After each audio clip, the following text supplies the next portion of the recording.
pâte à bois être. Donc ça va me permettre de boucher ça, de poncer. Évidemment, avec une petite spatule, quelque chose de rapide. Je vais utiliser pour ce faire une ponceuse Rotex 125. Alors elle n'est pas très grande, mais je vais faire attention de ne pas faire des creux avec un grain 80 pour commencer.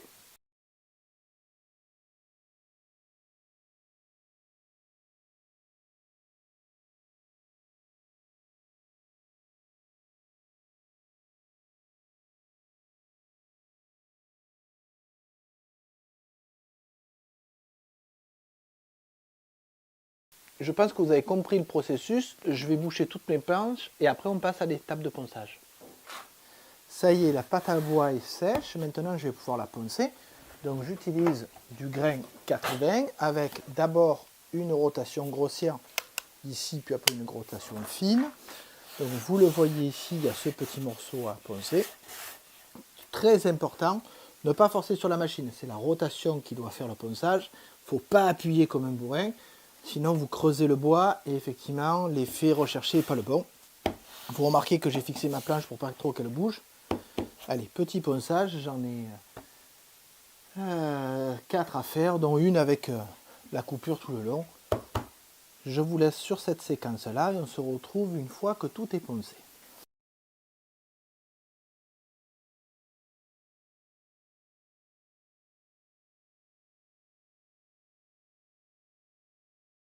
Maintenant que tout est poncé, donc j'ai des planches bien propres, il n'y a aucun souci, il va falloir que je les coupe à dimension 266 plutôt que 267.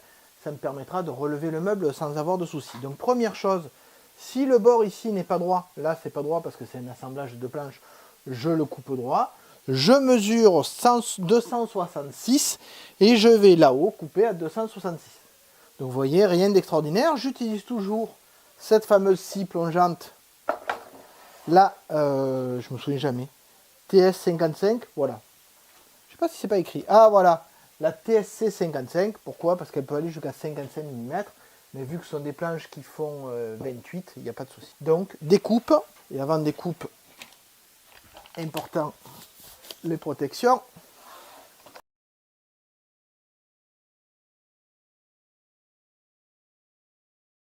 Voilà, là j'ai un côté qui est droit à 90 degrés puisque j'ai tracé à l'équerre. Je vais mesurer 266 et couper de l'autre côté. Et je vais faire ça avec les 4 planches de côté. Et ensuite, on va commencer à couper les planches qui vont aller dessus et à l'intérieur pour commencer déjà à faire mon cadre, celui qui sera fait avec le plan de travail, à savoir les planches un peu plus épaisses. Ça y est, les grandes planches qui vont faire le côté de ma bibliothèque sont découpées, ils sont à la bonne largeur, elles sont à la bonne longueur puisque j'ai rajouté et j'ai découpé par la suite. Maintenant, je vais m'occuper de ces planches-là. Celles-là vont constituer le haut de la bibliothèque et bien évidemment le bas. Donc je vais couper une planche à 180. Donc 180 de l'eau, ça va être la longueur de ma bibliothèque. Et je vais utiliser ce petit gabarit. Alors si vous regardez ce petit gabarit, vous voyez qu'en fait il fait 2 planches d'épaisseur. Puisque la planche qui est en haut va aller sur les planches de côté. Et celle-là qui est en bas ira entre les deux. Donc j'enlève l'épaisseur de 2 planches par rapport à 180 et ça me permet de découper la planche du milieu. Donc une planche à 180, une planche à 174,8, mais je ne vais pas mesurer parce qu'avec ce gabarit là, je sais que je retire automatiquement l'épaisseur de 2 planches. Donc ma planche va pile poil dessus, ça marche très très bien. Une fois que la découpe est faite, on trace et on met en place les dominos.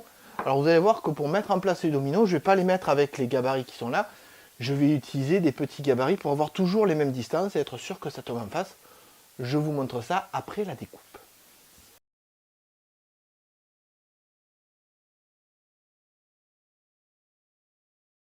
Ça y est, j'ai ma planche de 180, donc je vais utiliser cette planche-là avec le gabarit que j'ai ici, que je vais mettre en bout, pour pouvoir mesurer la taille de découpe de cette planche-là. Alors vous allez voir, c'est super simple, et surtout, ça tombe super juste. Bon, à part le fait que plus ça va, moins j'ai de place. Quand je refais mon établi, je le refais plus grand. Voilà, donc je prends mon gabarit, je l'aligne ici avec la planche. Voilà, j'utilise des serre-joints. Voilà, donc là j'ai 180 moins l'épaisseur de 2 planches. Je mets cette planche-là qui va aller en bas de mon caisson. Et il suffit que, voilà, je la cale bien contre, j'aligne. Comme tout a déjà été coupé droit, il n'y a pas de souci. Maintenant que c'est aligné, je préfère vérifier 2 fois qu'une, hein, honnêtement. Être sûr qu'il n'y a pas de poussière, ça serait bête. Voilà, je prends mon crayon, je vais dessous, je marque.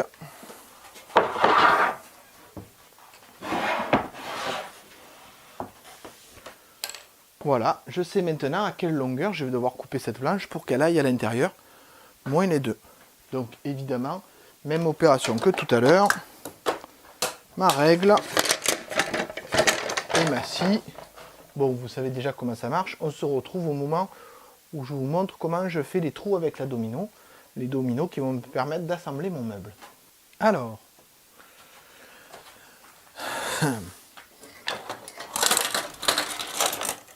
parce que mon micro ne fonctionnait pas, ben je fais la reprise.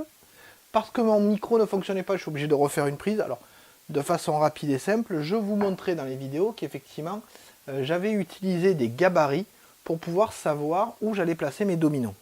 C'est-à-dire qu'une fois que j'ai ma planche, je vais utiliser ces gabarits pour pouvoir marquer l'emplacement des dominos. Par exemple, ici, je sais que là, c'est la face avant.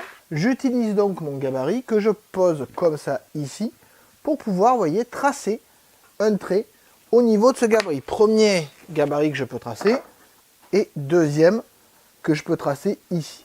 Donc une fois que mes 2 gabarits sont tracés, je peux ensuite utiliser une équerre qui permet de tracer de façon plus précise ici un trait, ce qui va me permettre d'avoir le positionnement de mes dominos.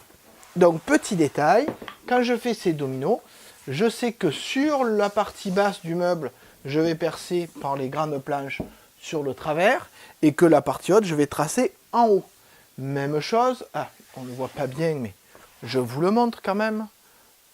Voilà, j'ai fait exactement la même chose avec les 2 planches, une de 180 et une de 178, et avec l'autre grande planche. Donc maintenant que tout est tracé, il me reste à mettre en place mes dominos de façon assez simple pour pouvoir faire mon assemblage.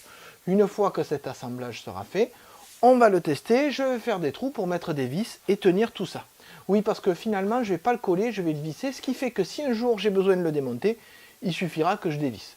Alors vous me direz, les vis, c'est pas très joli. Si vraiment je veux, il suffit que je perce un peu, que je mette un tourillon, je coupe et c'est réglé. Donc maintenant que tous mes tracés sont faits sur les côtés ou sur les bouts des planches, en faisant attention, bien entendu, que là, pour le bas du meuble, je ne peux pas faire les tracés des mêmes côtés. Donc toujours penser à noter quelle est la phase de référence pour être sûr de bien être aligné. Je vais utiliser la domino pour faire tous mes trous et après on assemble le meuble mais dans la salle à manger. En espérant cette fois que je pense à vérifier que le niveau du micro est bon et qu'il n'a pas été coupé pour inactivité. Donc là je vais percer, ça c'est la planche du haut et ça c'est de l'avant. Donc on voit, peut-être pas, on voit que les traits sont alignés, hein, donc on sait que ça va être fait correctement. Donc pour placer la planche du haut, je l'ai placée sur une autre planche pour avoir un peu plus d'appui quand je vais tracer mon trou. Par contre, bien évidemment, je règle à 15 de profondeur, j'ai pas envie de passer à travers.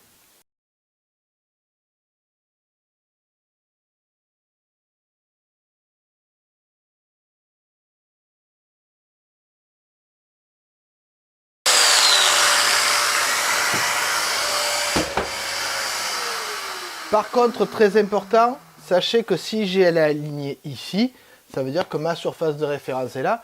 C'est important pour les grandes planches, pour être sûr que j'utilise bien ça comme surface de référence au bon endroit pour être aligné. Sinon, ça ne marche pas. Toujours réfléchir à la surface de référence quand on utilise une domino. J'ai déjà dit, je crois, dans toutes les vidéos, en fait. À croire que ça m'a traumatisé. Un peu, quand même. Bon, je fais tous les trous et on se retrouve dans le salon pour essayer le montage. Si, un dernier petit mot. Quand je vais percer comme ça, mon alignement n'est pas fait au hasard. L'alignement ici correspond au fait que la plaque qui est en dessous touche. Donc je sais que je serai aligné là. Et vous allez voir, ça va avoir son importance quand je vais percer dans cette planche-là les trous droits. De même, regardez, j'ai mes traits ici que je vais pouvoir aligner ici, ici et ici. Donc grâce aux traits que j'ai tracés ici, je suis sûr d'être correctement aligné. Donc j'aligne ça. Je règle bien évidemment sur 25 mm. 25 et 15, ça nous fait bien 40. Voilà. Et c'est parti. Alors un autre point de vue pour que vous compreniez comment je vais faire mes trous en bas de la grande planche. Donc je rappelle que normalement l'étagère va venir comme ça. D'accord? Comme ça. Donc j'ai déjà percé là pour la planche qui fait 178 ou 174 de long. Mais il faut que j'arrive à percer ici en gardant une certaine hauteur. Donc je vais prendre un petit morceau de planche qui fait l'épaisseur que je veux garder. Hein.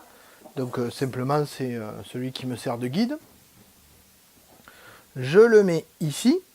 D'accord? Je vais le fixer avec des serre-joints. Et je vais pouvoir venir plaquer la domino contre ça. Ce qui fait que quand je vais faire mes trous, il n'y aura aucun souci. Je serai bien plaqué. Je serai bien à la bonne distance. Et mes dominos seront bien droits. Donc je prends ma domino, je fais attention de bien la mettre à 15. Je change l'angle. Voilà, et je vais évidemment viser à l'aide de cette fenêtre en plastique et de ce triangle-là.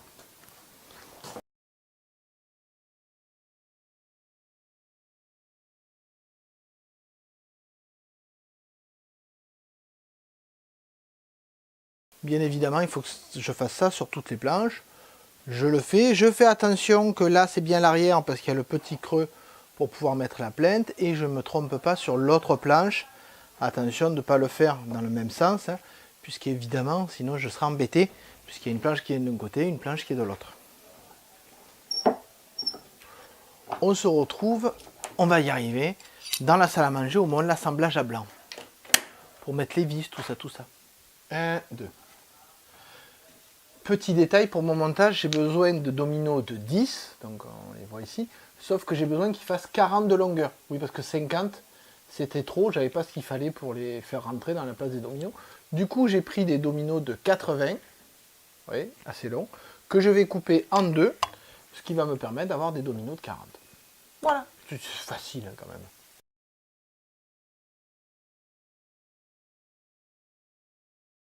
Ça y est, on est dans le salon, donc vous voyez les deux côtés ici. Là, ça sera le haut de la bibliothèque, des étagères. Et là-bas, évidemment, ça sera là-bas. Donc, j'ai commencé à mettre les dominos que j'ai coupés juste avant ici. Ce qui va me permettre de positionner à plat l'ensemble des planches et voir si mes dispositions sont correctes. Je retrouve mes marques avec ici le haut et ici écrit avant. Ça permet de bien positionner les planches. Donc, je vais mettre d'abord celle du haut qui va me permettre de coincer, et ensuite je mettrai celle du bas pour voir comment on les positionne.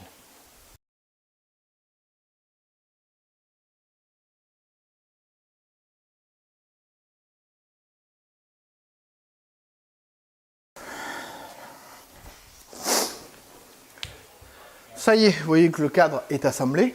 Ouais, ça va faire quelque chose de relativement grand.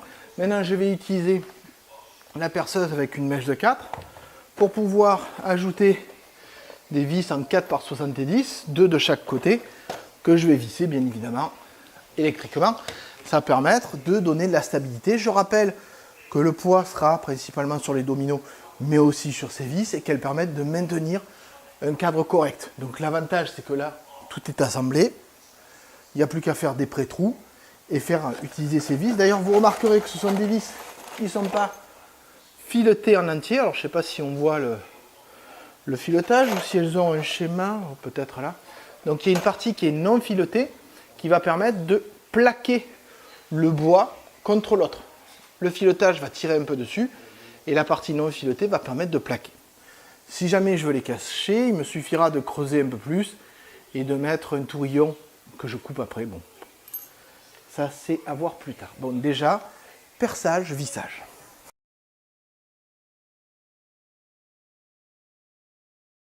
Voilà, ça y est, le cadre est complètement assemblé. Vous le voyez ici, il est très très grand. Hein. Donc si je suis là, il y a encore de la place, parce que ça fait 2,66 m de haut. Ça passe juste au niveau du plafond, donc mes calculs étaient bons.